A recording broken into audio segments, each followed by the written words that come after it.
وهنا طبعا اول ما وصلنا طبخة اردنية المطعم الاردني. حرفيا انا عايز اقول لكم ان انا كان عندي كمية بهجة وانا داخل المكان بطريقة مش طبيعية. حتى الديكوريشن بتاع المكان اردني قوي والشيفات كمان اردنيين، وعايز اقول لكم كل الزباين اللي بتيجي هنا اردنية. اجواء الاردن، مطعم اردني. جماعة تقريبا ما كانش فيه ناس مصريين غيرنا، وعايز اقول لكم دي كانت احسن حاجة. وهنا قررت البس اللبس الاردني والسعودي. ما قدرتش امسك نفسي الصراحة، ونزلوا باول حاجة وهي الكبسة، بعديها كل الاكلات الاردنية. حبيت اصور لكم الديكوريشن عبال ما الاوردر يخلص.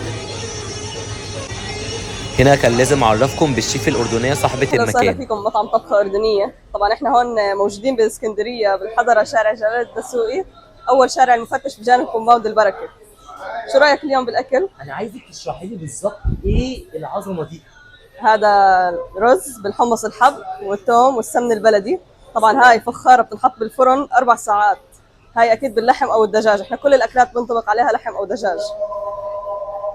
تاني حاجه اللي هي رز بالباذنجان والبطاطا والبندورة وباللحم أو الدجاج وبرضه بالسمن البلدي. طبعا هاي اشي خرافي، يعني اشي تحفة. السمنه البلدي يا ده جماعه. الرز الأوزي بالبازيلا والجزر واللحمة المفرومة وبرضه بالسمن البلدي، طبعا دجاج أو لحم. الكبسه معروفه من شكلها. أكيد طبعا هاي الكبسة بالتوابل، رز بالتوابل والجزر، وأكيد بالمكسرات وبرضه لحم أو دجاج. بصوا يا جماعه شكلها بيتكلم.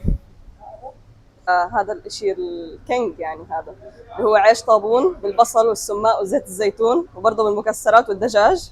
طبعا هذا المسخن اكيد يعني الاشي الخرافي يعني.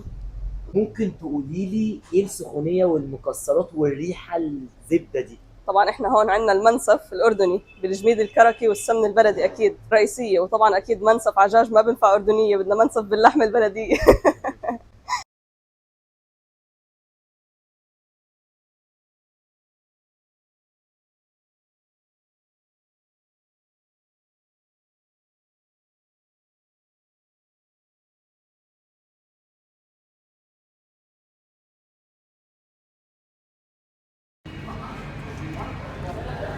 وهنا عايز اقول لكم انا ما كنتش مصدق اني باكل في مطعم اردني حرفيا.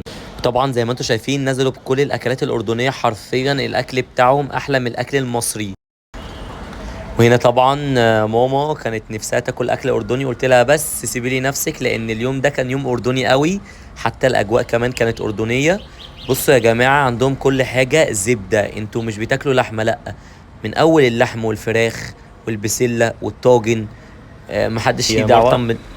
يا جماعه بجد عايز اقول لكم الاجواء مش طبيعيه. وحرفيا انا لما بدات باول حاجه اسمها منسف، لان الصراحه كل الاكل اللي كان نازل اكل اردني وسعودي. بتهيألي ناس كتير جدا بتحب تجرب الاكلات الغريبه، وهنا دي صاحبه المكان الشيف هيا. عايز اقول لكم قمه الاحترام والاستقبال، بجد محترم جدا وكل الاستاف. وهنا كان لازم طبعا بما اني اول مره اكل اكل اردني كان لازم توصف لي وتشرح لي كل حاجه. وهنا خلاص عايز اقول لكم بدات باول حاجه المنسف. المنسف ده بيتغرق بالجميد اللي هو شبه اللبن زي ما انتم شايفين.